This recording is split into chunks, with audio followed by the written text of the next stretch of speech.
Seeing the Northern Lights is on so many people's bucket lists. It is an amazing phenomenon to see.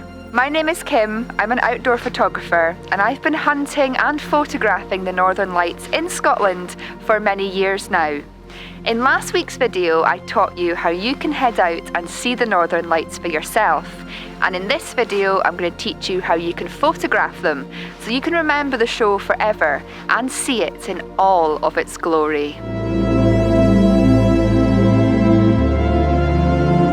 There's a number of factors to consider before photographing the Northern Lights. In this video, I'm going to cover what equipment to use, what camera mode to set your camera to, where to focus, what aperture, shutter speed and ISO to use, and what white balance to pick. Before heading out, you need to ensure that you've got a camera that allows you to manually set your settings. Most cameras can do this nowadays, including phones, so I'm sure if you own a camera, it'll allow you to do this. Secondly, you need to grab yourself a tripod or something solid to rest your camera on when you're taking your photographs.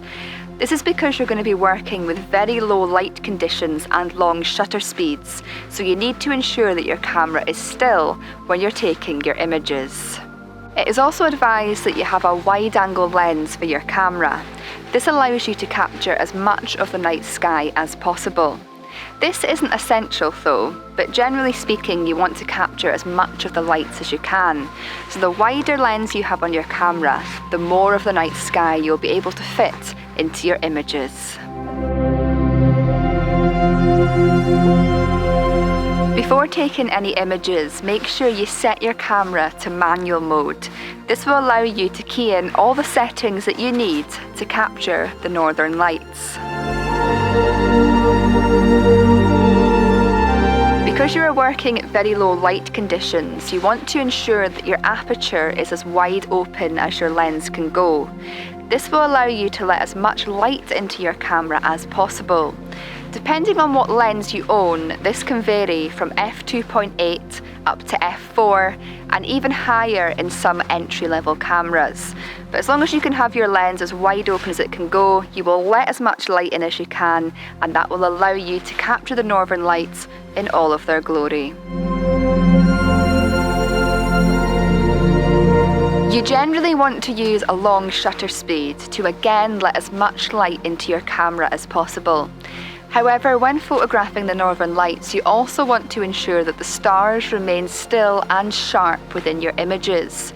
You therefore don't really want to go above 15 seconds. This is because the Earth is rotating, and if you go above 15 seconds, the stars begin to move within your images. Therefore, sticking to 15 seconds or below when using a wide-angle lens will allow you to keep those stars pin sharp within your images. What shutter speed you use will also be determined by how bright the show is.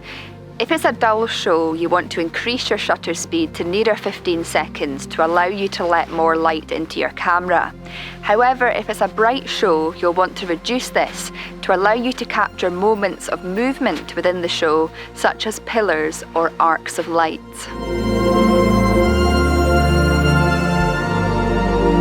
What ISO value you choose will depend on how bright the show is and your camera's capabilities.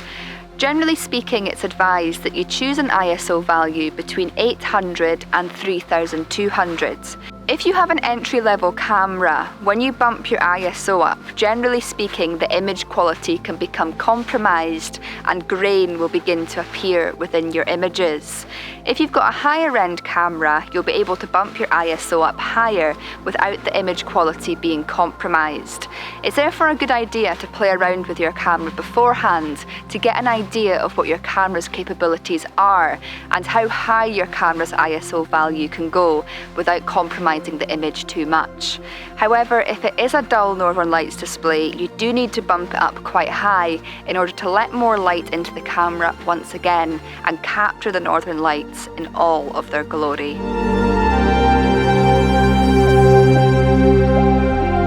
Focusing for astrophotography can be very difficult.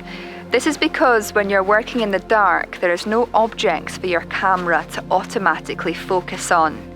It is therefore important that you set your camera to manual focus.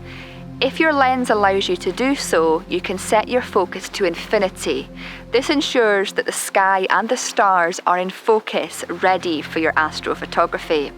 However, not all lenses allow you to focus to infinity. If your lens doesn't, it's a good idea during the daytime to focus on an object really far away in the distance and lock your focus ready for the evening. Or you can get onto location early and take a number of test shots while moving your focus ring around until the stars appear pin sharp, and then you are ready to capture the northern lights when they appear. Most people use automatic white balance when doing photography, and this is completely fine because you can change your white balance pretty easily in post-processing. However, when you're photographing the northern lights, if you use auto white balance, your images can often appear orange or blue in colour. As I say, this isn't the end of the world because you can change it quite easily in post-processing.